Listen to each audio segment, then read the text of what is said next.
turn this phone off so we won't be bothered by that vibration. So grab. How are you? How you doing? Good. You can get one of those. Steve Southerland. Tim, Nice to see you. We're going to all look at one. We've got this right here, and some of you may already have this information, but one of the things that we do is make sure that everybody gets one of these. It just gives you information about our office, where our offices are, the contact information, the phone numbers. Tells you how to sign up for our e-newsletters. I know some of you already get those. You can go to our website, southerland.house.gov, and find out about all the services we provide. We also try to let people know when we're going to be out in the district, our town hall meetings, and also it tells you a lot of, we have flag requests, we have tour requests when families and classes are coming up to D.C. We want to make sure that we serve you and that the educational experiences of our youth, when we have classes come up, that they have an opportunity to learn about our country and our history and the real intent that our founding fathers had when they set out on this great freedom experiment. So we also talk on our website about our committee assignments. We obviously serve on natural resources, we serve on agriculture, and we serve on transportation and infrastructure.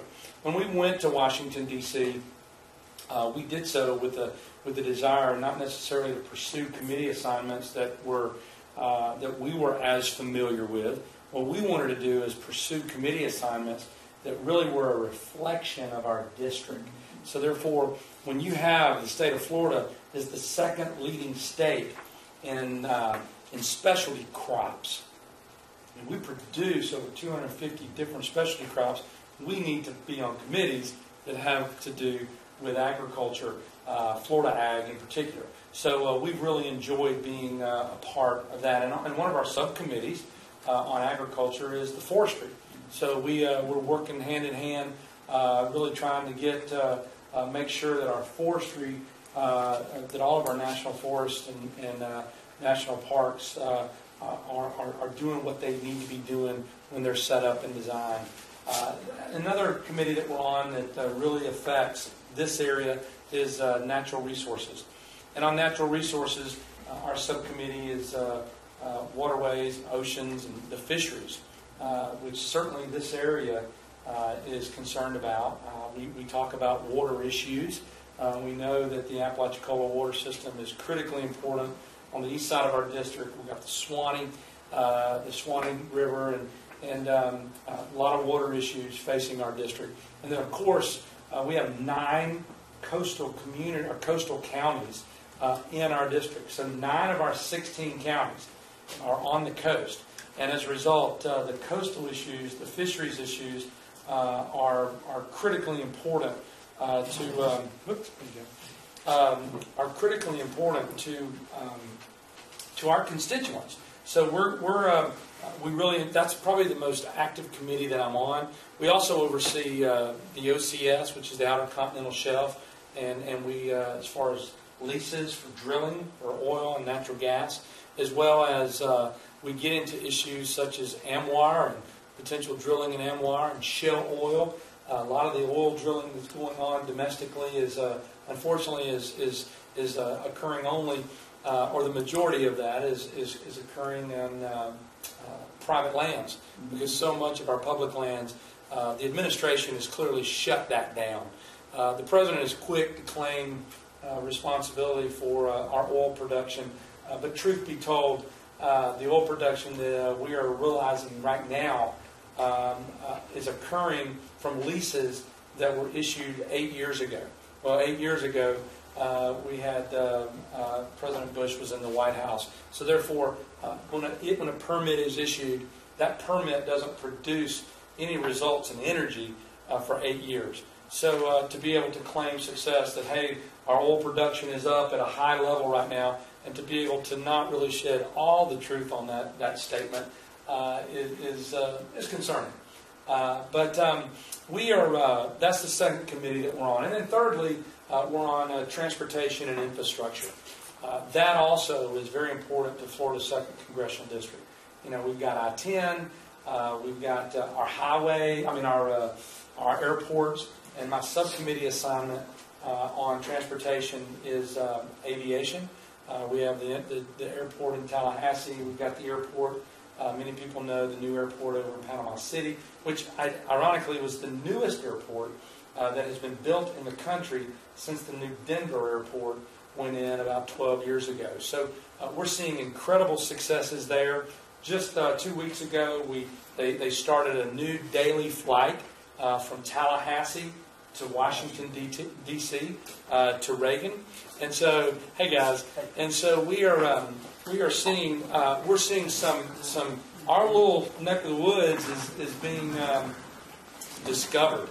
We have daily flights now from BWI down to into Panama City with Southwest. We've got better service from Delta, the U.S. Air flight that I mentioned to you. By the way, those daily flights with U.S. Air and Reagan are now from Tallahassee, Fort Walton, as well as Pensacola. So there's a lot of people coming and finding out about North and Northwest Florida, which I'm hopeful and optimistic will be good for our district economy going forward.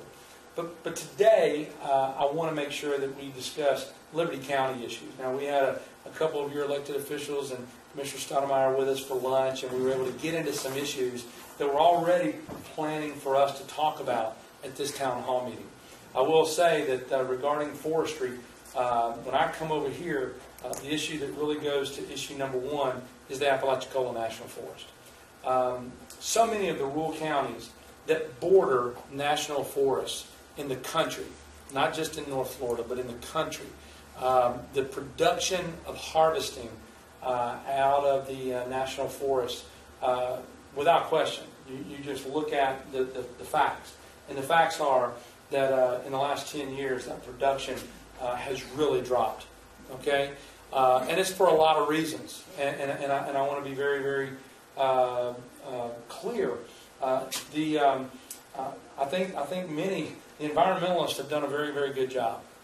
If you believe in their pursuits, but most of the environmentalists come from a preservation mindset, and I've been very clear that I am a conservationist, and there's a difference between the two.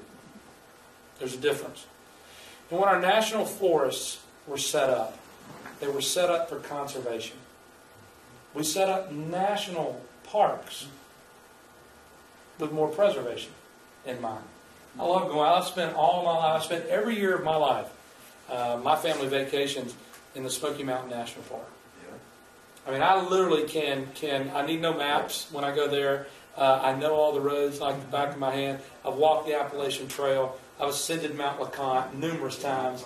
I know, I can tell you all about Cades Cove and Abrams Falls and all the things that national park has presented as a treasure for the American people. And to my knowledge, the only national park in the United States, I believe, never requires a price of admission. It's the one park, when the gift was given, that the American people would be able to enjoy that national park and be able to enjoy it without payment of a fee. Some incredible things that are occurring in some of our national parks. I know that trying to get the elk, the North American elk, back in the national park system is incredible. And so when you go to a national park, it is with the desire, the hope of preserving. Preserving. When you go to a national forest, the mission changes. The purpose changes. And the purpose for our national forest, obviously, our forests that are to be enjoyed, just like the parks are to be enjoyed, but they're supposed to be a working forest. A working forest.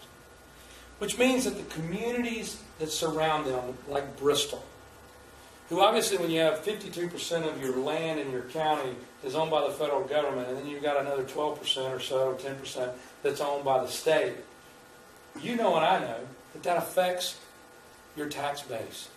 You don't have the property tax coming in. So therefore, it's got to be a working forest. You've got to be able to harvest, because the businesses that are in the small little communities, if they can't harvest and that economy is not moving, those loggers aren't logging, okay, those ramps aren't moving, those skidders, those bunchers, those loaders, and for all fairness, my family's in the timber business, so I get that, okay. I've repaid money back to John Deere Credit, so I know what that's like. I also know that these men that go out there early in the morning until late at night are in a business that is one of the most dangerous businesses, and when it comes to workman's comp, it's one of the highest rated workman's comp industry in America. And so therefore, but if the national park, if the services department, if they refuse to allow us to harvest, then Bristol and Liberty County suffers. So we are working very, very hard, and I want to say we have had I think very, very good welcome. Y'all doing all right? How are you? Good. I'm doing well. How are you? Good. So, and let me say this: we're having discussions in our office, okay, with the directors and the heads of the services, because we are striving to increase production. I'm very concerned when a national forest has a higher mortality rate than they have a harvest rate, and so we're seeing that around the country. Okay, just to give you a statistic, and you tell me if those in the timber business are getting a fair shake. In 1970, we had 400 sawmills in this country. 400. Today, in America, 50 states, we have 129. In the state of Colorado, there is one. Only? Yes. Staggering. So my point is, the environmentalists have done a very good job of pushing a preservation mindset rather than a conservation mindset. Loggers get it. Landowners get it. When you harvest timber, you got to replant. But sometimes you got to pray that a red-cockaded woodpecker doesn't make your land its home. Okay? Now there are some things that are going on to care for the red-cockaded woodpecker to make sure they have a habitat. Okay? And that's being done. But what I have found is I've spoken to people, the people that really advance these ideas, they're not ever satisfied. It's like the camel sticking his nose under the tent. In a few minutes, you're going to be outside, okay, by the fire pit. After the fire burned out, the camel's going to be in the tent. Okay, you're going to be cold. So what I'm saying with the services is that we've got to have a balanced plan. That we understand that we've got to coexist. Okay, we need to look out for our environment. We need to protect our environment, and that's why I had a lot of voice and major influence on the Restore Act. I don't know if you've heard about that act, but the Restore Act talks about the BP fine money as a result of the Deepwater Horizon incident, the Macondo well that blew 2 years ago. And what the Restore Act does is the Restore Act takes that fine money, which we know will be somewhere between $5 and $20 billion, and that money is directed to the 5 states that were affected most by the disaster. And those 5 states are Florida, Alabama, Mississippi, Louisiana, and Texas. And so we're working, because we know that money has to go back into the Gulf region to make sure that the environment is made whole. But at the same time, the Restore Act has provisions in it to make sure that the economies are restored. Because so many of our coastal counties were affected because when you shut down a fishery, and people can't come from Alabama and Mississippi and Tennessee and Kentucky, when they can't come to all of our areas, they can't come to Apalachicola, they can't come to Port St. Joe and Panama City, Sandestin, and all these areas to catch red snapper. They don't come. So, as a result, no heads and beds, no seafood platters for them to enjoy, They don't come and they don't buy food in the restaurants. They don't have the hotel rooms. They don't buy from our gas stations and our local stores. And that affects our counties, their tax base. So the Restore Act that we are trying to get through Congress right now is something that is good for both the environment as well as our economies. So we're going to continue to pursue acts like that. We're going to continue working with the service to try to get increased production in our national forest. One other thing that I want you to know about is much of our time is spent, as I mentioned, on the fisheries. We work with NOAA. Now, many, many years ago, there was a law that was passed. It's called Magnuson-Stevens. And the Magnuson-Stevens law requires oversight of our fisheries. And the Magnuson-Stevens law says that NOAA, who has say over our fisheries, is to have annual catch limits. We call them ACLs. And NOAA has the responsibility of utilizing the councils. And for us here, it is the Gulf Council. And there's councils for the South Atlantic, Mid-Atlantic, North Atlantic, the Pacific, and then there's the Gulf Council. It is the Gulf Council that makes the rules regarding our fishing, okay, offshore, regarding the red snapper, the gag grouper,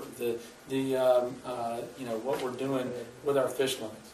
So what we're trying to do is make sure that when those decisions are made, and this is the problem, that those decisions are made with good data and good science.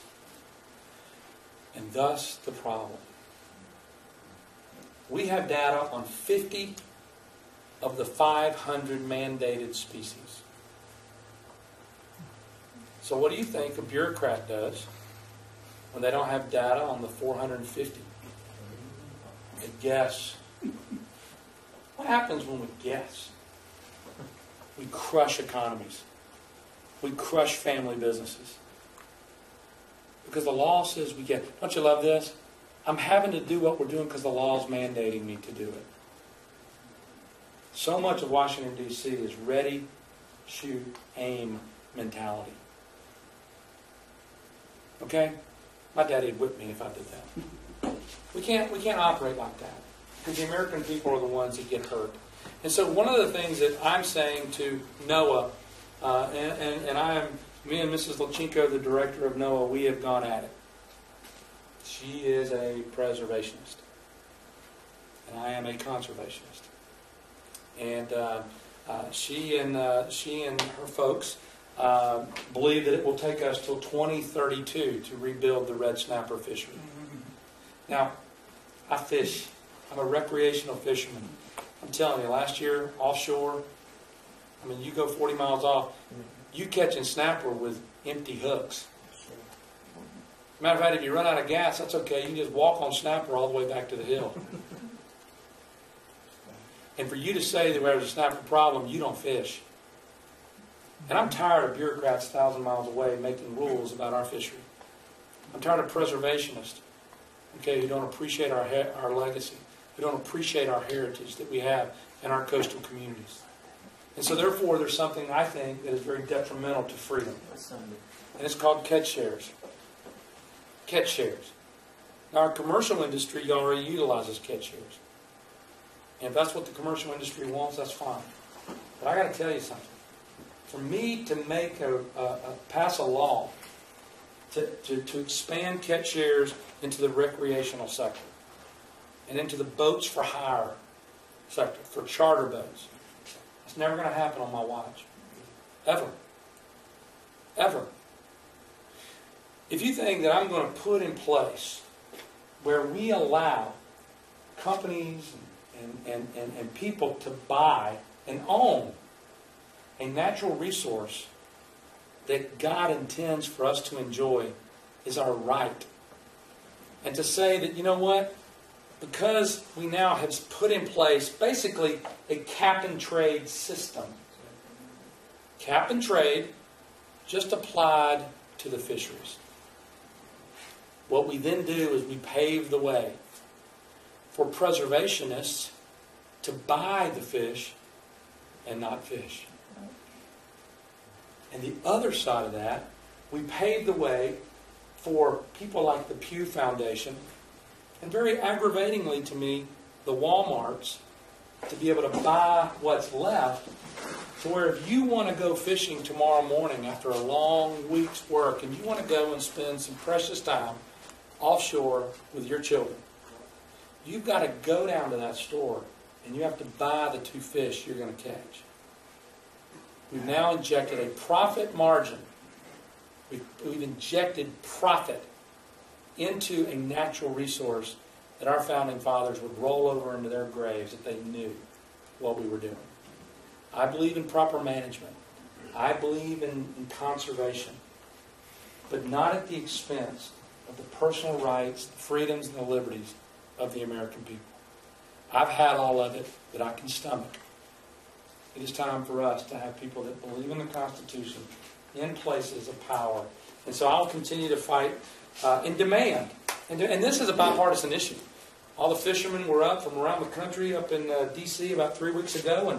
And as I stood there on a podium right there by the Capitol, I was standing there with Barney Frank and John Kerry and people on the other side of the aisle. Frank Pallone from New Jersey. These are Democrats on the other side of the aisle from me. And we agreed. It was amazing. As they spoke at the podium, they sounded like conservatives. Saying that we can't allow people to privatize our rights. It was amazing. I'm like going, man, I wish they would expand that thought process to other parts of the government.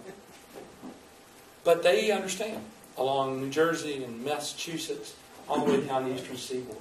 So we're going to continue to stay it's amazing to me that Florida has the largest amount of coastline of any state in the country.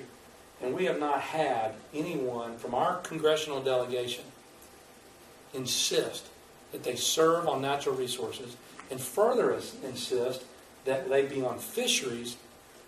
I know there's not been anyone in over 14 years. That's amazing. Fishing is huge. People come here to fish. People come here to bring their families and to enjoy the fishery. So we're going to continue to work hard at our committee assignments. And right now we're on transportation. We're in the process right now of trying to get a transportation bill through. Now my insistence on a transportation bill is that we need some certainty out there. In a very uncertain world, we need some certainty. Our state DOTs, our communities, our pavers, our counties, we need some certainty. I'm not satisfied with 18 months of certainty. If 18 months of certainty, as some of the bureaucrats up there have been pushing for, if that's enough for them, it's obvious that an 18-month certainty is okay with them. They've never sweated payroll. Because if you got a family business, you don't buy vehicles for 18 months. You don't expand and go down and get lines of credit or build a new building and pay for it in 18 months. So when I hear these brilliantly smart people that have been educated in the highest institutions of this country, Ivy League, off the chart intelligence, unfortunately they're just broke when it comes to common sense and understanding how business cycles work. And so we've got to make sure that we create certainty for the long haul so that our small businesses can invest in knowing. And by the way, it's hard to invest when the regulation pushed out by this administration and things such as the Dodd-Frank Financial Services Bill is crushing our community banks. In our small business, we've always had a partner. And that partner's always been our local banker. And so when my grandfather, my father, and me, my sister, and my brother-in-law, when we expand our business, and we say, you know what, we think we got an idea. We think we want to expand our business, offer better products, better services for our families that we serve. We go to our partner. Unfortunately, our partner has their hands tied. You see your small banks, one color, People's First. And we're talking about they're us. They were us. They're our people. Giving back to the community. How many hot dogs and hamburgers and Little League baseball teams and soccer teams, there were us. There's a movement, though. A movement. that all of us be totally dependent, not on each other, not on small businesses or community churches. There's a movement. There's many in the city that I go and work in now that want us totally dependent upon the government in every way. And so those pieces of legislation, Dodd-Frank, the health care bill, a lot of the things that I see just really scare me. So we're going to continue to fight those things. And I want to mention a couple things, and I want to field some questions from you.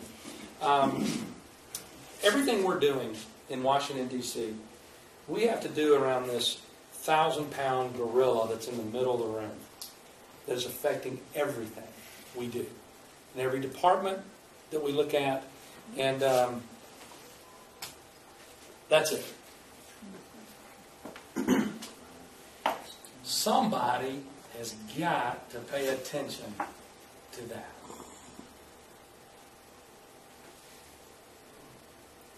I mean, if you got a small business, and let's say your small business generates $500,000 in annual revenue, just as an example, and you had a debt service on your balance sheet of $10 million, when all you generated was $500,000, that'd kind of be a blip on a radar. Okay? I mean, we've got to pay attention to this. Right? This is the most predictable crisis in America's history. We didn't predict the Japanese striking on December the 7th, 1941 at Pearl Harbor. We didn't predict that. It happened. We didn't predict it. There's a lot of things that we can't predict. We didn't predict 9/11 and those people that mean us harm. We didn't predict that. But y'all, this is predictable. This is predictable.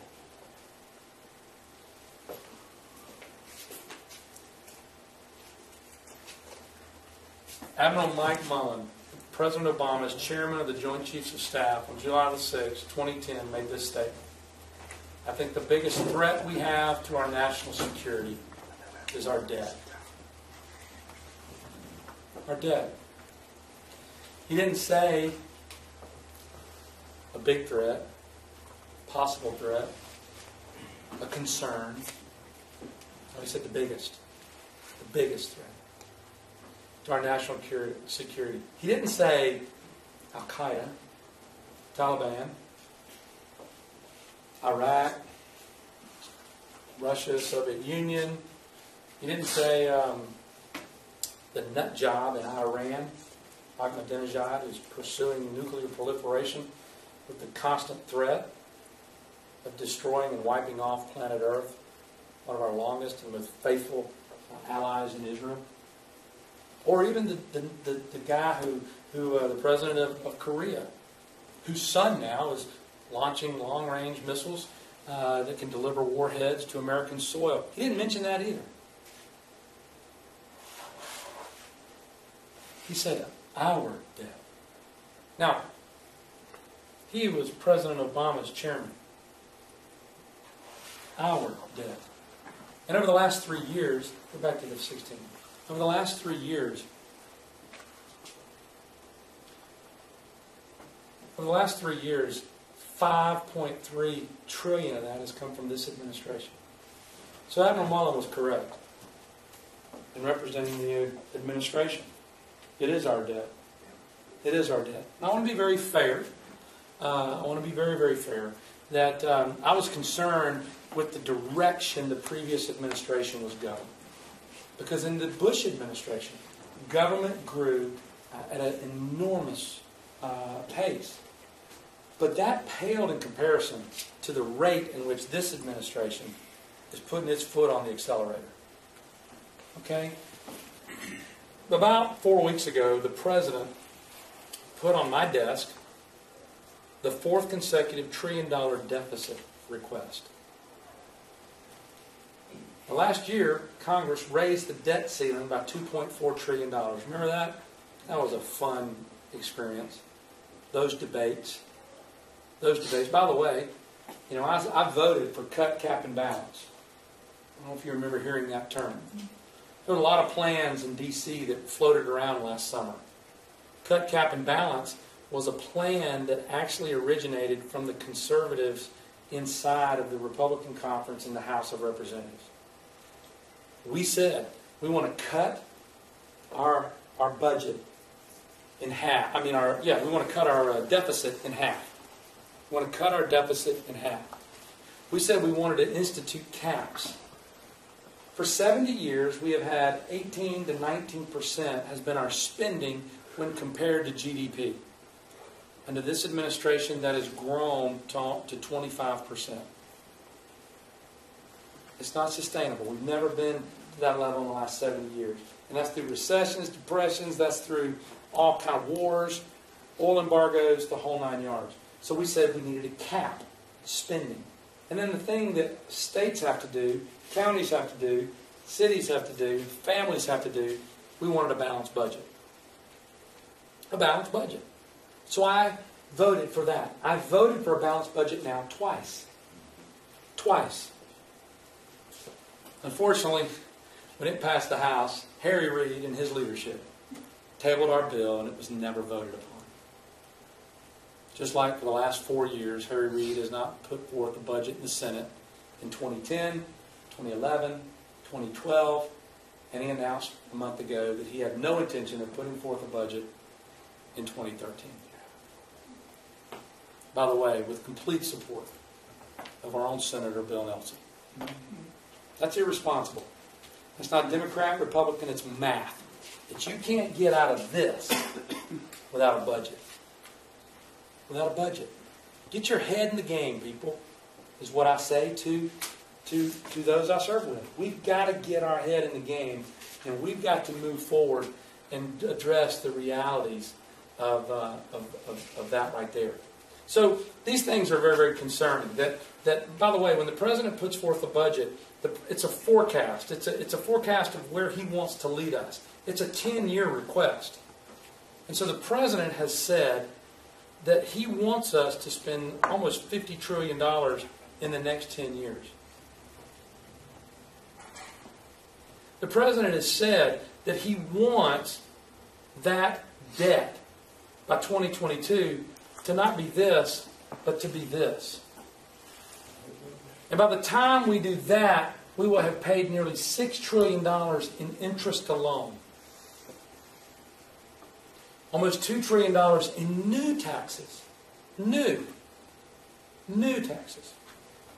And of course, now our federal debt, as of today, or as of when we hit this right here, our federal debt will now go to 106% of our total GDP.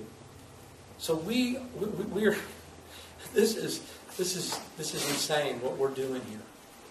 This is taxation without representation to our children. And that's why our country was founded. So we've got to turn the corner. Now the Republicans have put forth a budget. The Republicans have put forth a budget that addresses our tax rates, that addresses making sure that we close loopholes, that corporate taxes don't take advantage of loopholes. We've addressed that in our budget. One thing I've learned, though, we've addressed important programs such as Social Security and Medicare to try to make sure that they are stable and sound for the next generation. And this is where you're going to hear and see more deceit, more spinning of the truth than from now to November. The president wants to say it's the Republicans that are trying to harm you. The president is going to say that how much he cares for the seniors. Let me just give you some facts. The health care bill that was crammed through Congress at 2 in the morning on a Sunday night while you slept cut Medicare by $500 billion. $500 billion. Last year, the super deal, the super committee, remember that? The super committee? I voted against that. And let me tell you why. Because I think our founding fathers would also roll over in their graves if they thought that Congress voted for another committee, a super committee. When you have 308 million people in the country, and you have 535 elected people to represent them, we are a super committee. We don't need 12 individuals that I'm going to give our voting card to when they got there the same way I did. I wasn't going to do that. And I also knew that the President and Harry Reid had devised inside of that, and really was not being, I think, asleep at the wheel of some of my own leadership. They allowed a plan that if they did not come to an agreement and find $1.2 trillion in cuts over 10 years, that in 10 years of spending $47 trillion, they couldn't find $1.2 trillion in cuts. That something would happen. It would be called sequestration. And sequestration would have mandatory cuts, primarily to two programs. One, $500 billion in cuts, 450 thereabout billion dollars in cuts to defense. And then finally, another $150 billion in cuts. $150 billion in cuts to Medicare. And the President has said this. Hey Jay, can you hit that? After that fried chicken we ate, it's gone.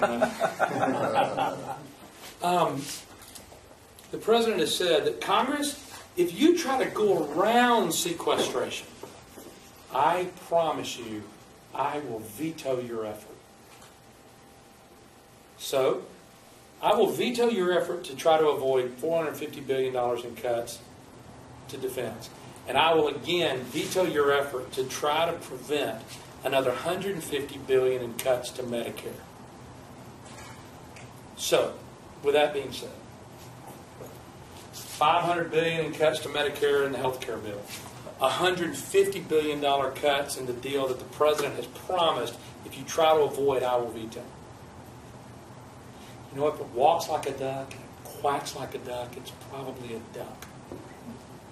I'm not interested in what the President says. I'm interested in what he does.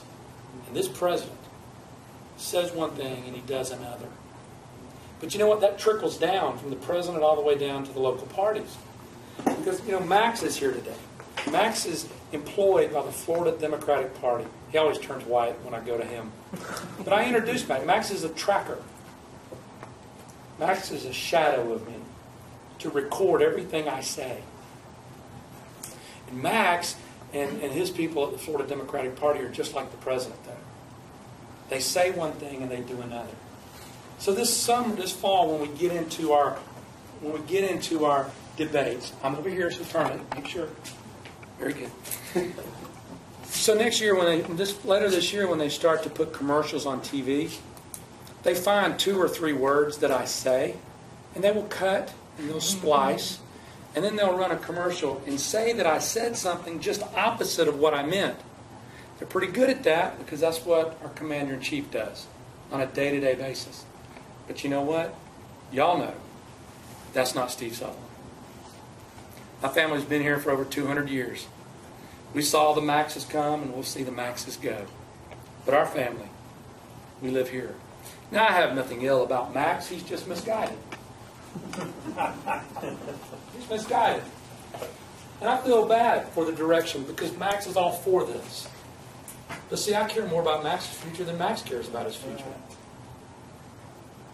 And my children, they may ask me for things that they think they want, but part of parenting is to say no because God put me here to look out for you, even though you want to play in the street. No, Max, get out of the street. Don't get hit by the car, Max. That's the kind of parenting I have. So we're going to treat Max over the next few months. We're going to treat him with great respect. We're going to be kind to him. And we're going to use him as show and tell. Because I want you to know that when they start paying to run the commercials, you'll say, I was there. We've watched his record. He's done exactly what he promised he would do. So we'll continue to travel around the district. And I want you to know we have been very clear on the same topic, on the same issue. We've made it very clear to anyone who has any support of our campaign, be it the Florida Republican Party or the National Republican Party, we don't track people. We're going to debate the issues. We're not going to record. Now, they record me, so we can prove that when they take and change something, that we got a recording that they were wrong. But we're not going to record them. We're going to talk about the issues. We're going to talk about our vision for America. And we think that our vision for America is much more in line with your vision for America, rather than those that think we need to do more of this. More of this. Now, I've done a lot of talking, a lot of speaking, shared you a lot of figures. Let me answer some questions. And I know that we've talked to several of you already today. I know some of you were over at our town hall meeting over in Calhoun County. We try to come through as much as we can. We make sure that we attend as many functions as we can. We came over for the Calhoun County Chamber of Commerce annual dinner. And I think that we're going to be, I know there's several other events. We love to stop at the Appalachia Restaurant. I think if you want to meet somebody, that's where you go to meet somebody and visit. But we're going to keep doing that. We do our mobile office hours where we come to Liberty County and we bring our congressional offices to you. I know the county government here is very good about letting us borrow a room so we can meet with people that are struggling with filing their Social Security and maybe their Medicare or their VA benefits, or maybe somebody's having problems in fighting with the IRS. I know that's hard to believe. And so we want to make sure that some of your folks who can't travel to Tallahassee or Panama City, we bring our mobile office hours to you to make sure that we are here to serve you. You notice my shirt says representative. It doesn't say congressman. You don't need a congressman. You've had those in the past. What we need is true representatives of the people. And I really believe that's the only way we're going to get this thing turned around. I think we will. I think we can. But it's going to take a relationship between me and you, and hopefully that'll happen around this country. Now, with that being said, though, let me field some questions. Y'all got some questions or concerns, or if you just want to vent, I understand. I can be a pinata at times. Yes, sir. You mentioned the BP $20 billion bailout. Who is in charge of that? Didn't they recently do away with the fellow that was in charge? Well, there's two things. If you remember, BP, there was a total, there was a fund set up. BP put up $20 billion. And that fund was to reimburse counties and cities and states and individual businesses for the financial losses that they incurred during not just the disaster, but also the moratorium that was kept in place. There's been 8 of it so far. That's I think around. Yes, that's right. That's exactly right. So maybe 6. They haven't spent. No. They changed Now, leadership. if you remember Ken Feinberg, Yeah. he was the attorney who was working for BP and overseeing, the claims, the BP claims process. You've heard the commercials on the radio, the BP claims process. Well, they had BP claims centers all up and down the coast, and Ken Feinberg oversaw that. Then, and that process is still continuing, but the majority of that is done. And so BP will not spend all 20 of the $20 billion that they had put forward. Right now, 6 to 8, I think you said, is where they are. And that's right. The other that I'm talking about are clean water fines that will be levied against BP by the EPA. So this is another pot. Separate. And what this pot does, we know that those BP fines will be somewhere between $5 and $20 billion. So it's another pot. Okay? Now what the Restore Act does is this. The Restore Act says that whatever that fine is, and let's just assume for the sake of this conversation that it's $10 billion, just for guesstimate sake, then we're saying that 80% of that $10 billion, $8 billion, goes to the 5 states that were affected by the disaster. And that would be Florida, Alabama, Mississippi, Louisiana, and Texas. $20 billion, the first 20, would then go, come on in, sir. Come on in. The first 20 would go to, here you go, you want to come around? Well, I didn't know you was having a class. I need to talk to you about my Social Security. Okay. And see if you can work something with government. I was on the phone 43 minutes to computers. Okay. I can't get nobody, and I didn't get a check because of the new system. Well, well, you came to the right place. Help me get my money. You came to the right place. I hope so. You did. I'm going to let Lori right here. All right, I appreciate it. Thank you, Colin. Thank you, sir. I'm just Steve. So what this does is this sets up a system of how that $8 billion would be spent. Well, let me not interrupt you, but I had a question about it. I know these gentlemen got this stuff other than BP stuff to talk about. Well, that's important. That's an important question. It's probably not to this crowd, because you talk to the loggers and builders and stuff like that. But I do have an interest in the BP claim procedure. Sure. But I don't want to hold these fellas up. You did answer my question. Good. And there'll be a lot more coming on that. Yeah. There's a Senate version of the Restore Act, and there's a House version. I got notified that the original claim was not valid anymore. You had to reprocess, refile.